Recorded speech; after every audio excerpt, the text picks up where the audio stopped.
last week involving a high-ranking Chicago police official whose car was involved in a drug bust. Mayor Lightfoot is cautioning the public about leaping to conclusions in this case. WGN's Mike Lowe is joining us from City Hall with the latest developments. Mike?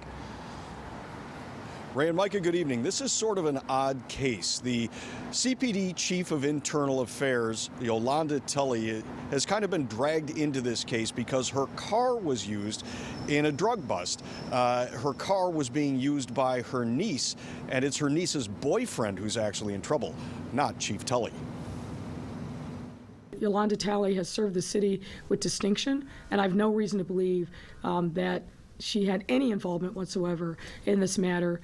Mayor Lori Lightfoot offered support to one of the leaders of the Chicago Police Department, whose name has been linked to an odd drug case. What I know of her is that she is very hardworking, very well regarded, and does her job with integrity.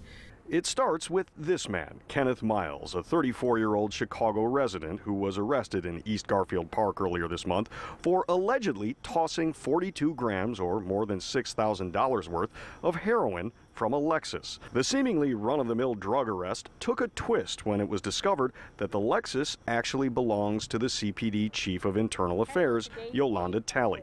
According to police sources, Telley's niece was driving. The Sun-Times reported that Telley's niece told responding officers, quote, "My auntie's probably your boss." Telley's niece was not arrested and the Lexus was not impounded, but there is no suggestion that Telley intervened or even knew her niece was using the Lexus. I'm concerned about some of the coverage that I've seen that seems to intimate that Chief Telley had some involvement in what happened. I've seen zero evidence to substantiate that. Miles was a passenger. He was charged with possession of a controlled substance.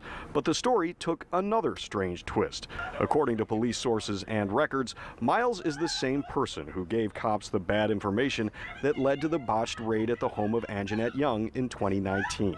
Confidential informants are a fact of life in law enforcement. And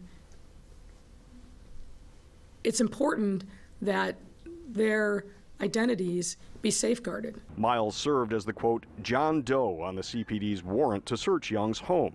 Miles' lawyer could not be reached for comment. The mayor says it's dangerous to out informants.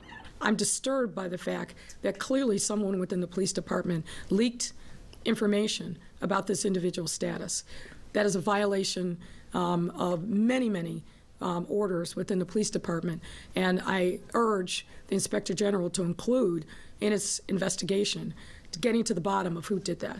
In a written statement, a police department spokesman said, quote, "This matter was immediately referred to the Office of Inspector General for investigation." A spokeswoman for the Office of the Inspector General confirmed that the office received the request from CPD earlier this month. The mayor says public judgment of Telley should wait until the investigation has concluded. And Telley has been viewed as a rising star in the Chicago Police Department. She is a 26-year veteran and was promoted to her current position as Internal Affairs Chief just last year. Reporting live tonight outside of City Hall, Mike Lowe, WGN News. All right, Mike, thanks. Still